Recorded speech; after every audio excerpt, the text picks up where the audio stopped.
husband and his friend. We share the story about he would bring his girlfriends home. Oh, wow, yes. There was even one instance where the girl was telling me what to cook. Huh? I should not be cooking meat. I should be cooking with fish. Fish is more healthy. And I was just looking at this girl, and they were, in quote, working together.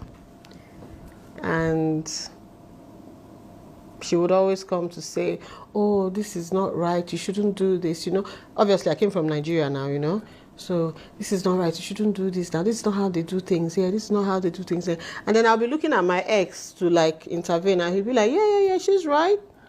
You shouldn't be doing that like that. I'm like, he? But, unfortunately, my grandmother would say, listen, your husband would not misguide you, your husband would defend you. Everything she told me, sometimes I'll say, Mama, no, I'm Mr. Kwasi.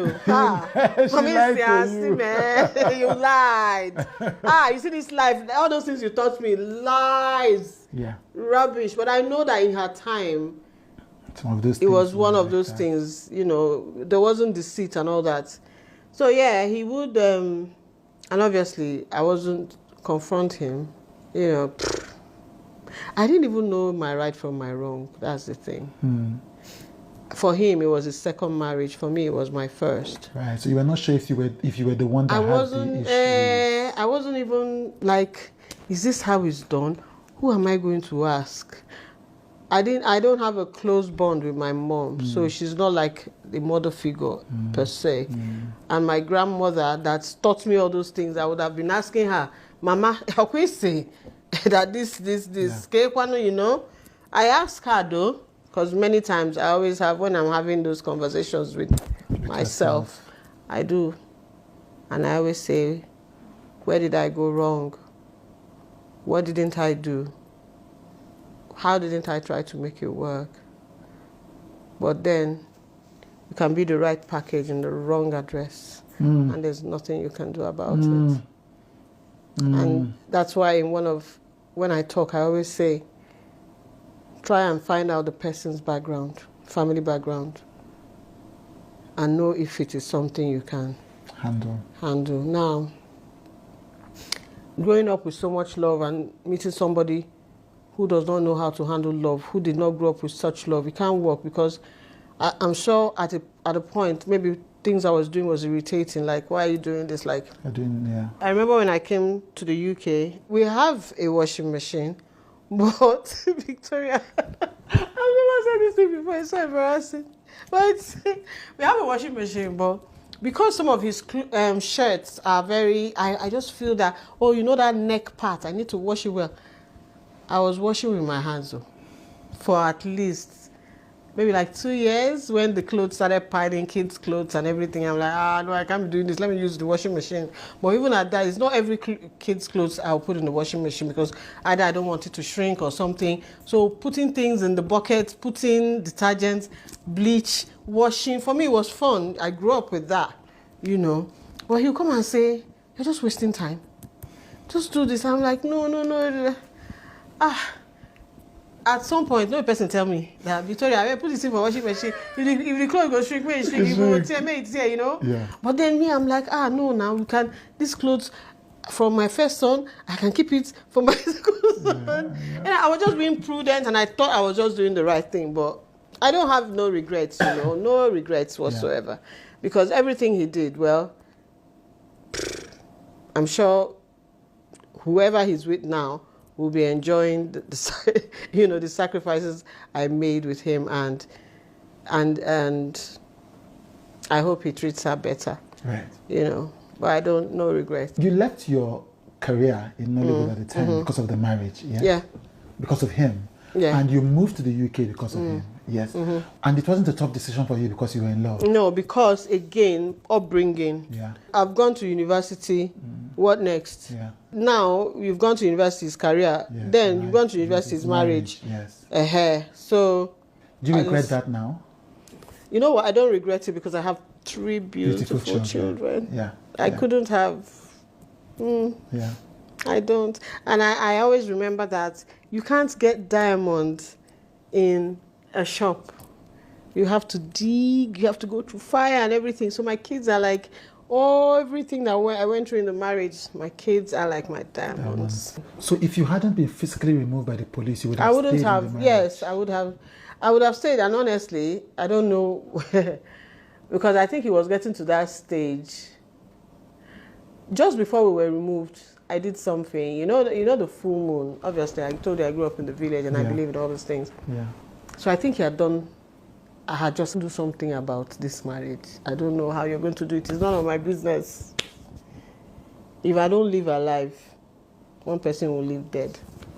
And I just said it because I'm always thinking, if this guy hits me and I hit my head somewhere and I collapse, because I was never a fighter. I would never fight back. And not that, I just didn't think it was the right thing to do. You see, let me tell you something. Parents, don't raise your children with the same rubbish, discipline or words. Let the children, choose their paths. Guide them, but leave them. Guide them, but leave them. Guide them, but leave them, because who I have turned out to be, and no matter, I have tried to change it. At least I'm doing psychology. I'm trying. There are certain things that has been instilled in me, like loving, seeing the good in everybody. Everybody is not good. We have some very mean people on earth.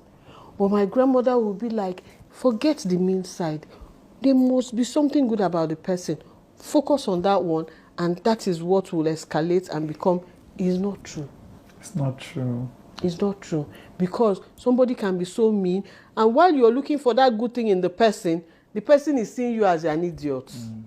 That you are a fool and everything. Meanwhile, you are still praying and seeing the person. Because I remember in my marriage, my pastors would always tell me, pray about his temper. He has a hot temper. There's nothing. Keep praying for him. Yeah. And you too, if you know that he's going to get upset, they move.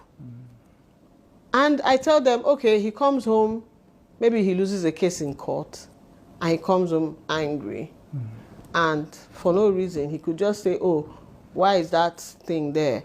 Or why is the TV like this? Or I told my pastor one day that this guy beat me because a certain football team lost to, his football team lost to another, and that was it. He went and punched the TV, and as he punched the TV, I just said something like, what are we going to be watching? And he turned on me like, is it your father's TV? Or your mother? Did your father bring any television to this house? And as me, the more I was retreating, that is, I took the pain. And that's why that's football team, I hate them. Which football team is that?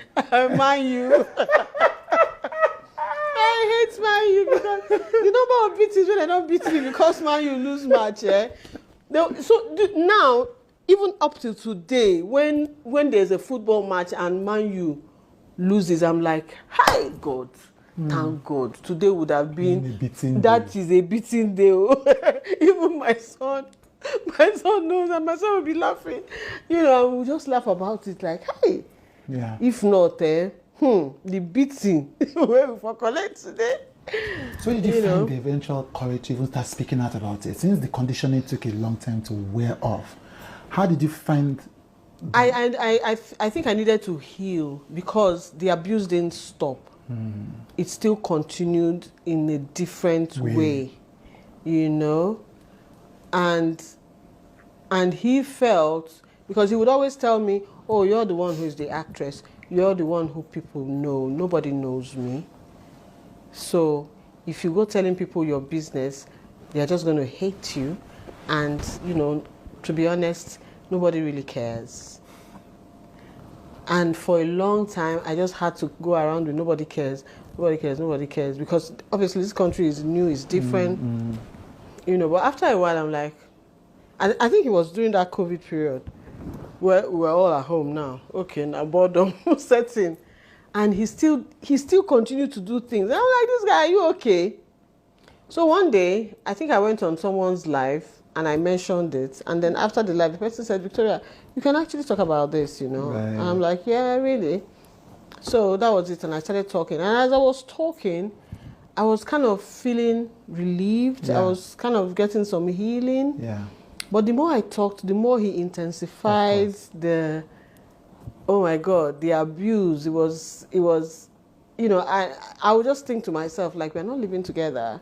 And so as he intensified it, I think that 2019, I had to go to court to get, you know, full custody of the kids, because he was just using the children, you know. And I did until recently when things changed a bit. But, you know, when everything is fine, I'm going to talk about that as well. Yeah. So, yeah. The thing is, what I want people to get from today is, you know, don't condition your children with certain conditionings that our parents used on us. Life has changed. Life has so changed. Living an abuser does not mean the abuse is going to stop. It will just take different turns, especially when there are children involved. Life is easier if you be your authentic self. You know, stop pretending. Be genuine, be yourself, you know, live in gratitude, be kind to one another, be human, bring that humanness back, you know, of when someone is going through a difficult period. If you know you can't support, then don't press it, don't rub it in. If you know you can't support, then you walk away and let someone else help. I believe in God Almighty. I believe in the universe. I also believe in my forefathers. I believe in my ancestors. I still communicate with them. There's nothing wrong with that. You know, I always feel my grandmother's presence, my father, my brother. These are people very, very close to me. Sometimes it could be so weird. I could say, okay, Papa, show me a sign that you're here. Maybe a feather or something. Let something just happen and I could just see a feather from somewhere. And I'm thinking, where's the bird? Wow. I've also realized that life is not what you make it. Life is life. Life is life.